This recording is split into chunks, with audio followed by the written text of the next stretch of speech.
హయత్ నగర్లో వివాహిత ఆత్మహత్య. హత్య చేసి ఆత్మహత్య చిత్రీకరిస్తున్నారని మృతురాలి బంధువుల ఆరోపణ. నిందితులకు పోలీసులు సహకరిస్తున్నారని పోలీస్ స్టేషన్ ముందు ధర్నా. విజయవాడ జాతీయ రహదారిపై భారీగా ట్రాఫిక్ జామ్. పోలీసుల అదుపులో ఉన్న నిందితుడిని తుక్కుతుగ్గా కొట్టిన బాధితులు. పలువురు పోలీసులకు గాయాలు.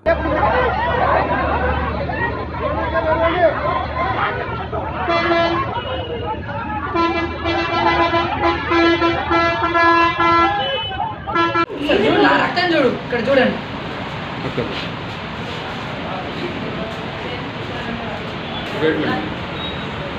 మేడం కాలర్ బట్టి వీకినారు. హలో, సుజాత వాళ్ళ తండ్రి ఇచ్చిన పిటిషన్ మేరకు కేసు నమోదు చేసి దర్యాప్తు చేస్తున్నాం. దర్యాప్తులో భాగంగా ఈరోజు అమ్మాయి వాళ్ళు మేము ఇచ్చిన కట్న కానుకలు మా అమ్మకి ఇవ్వాలని అబ్బాయి వాళ్ళ తల్లిదండ్రులని వాళ్ళని మాట్లాడదామని అంటే వాళ్ళని పోలీస్ స్టేషన్లో ఉంచడం జరిగింది.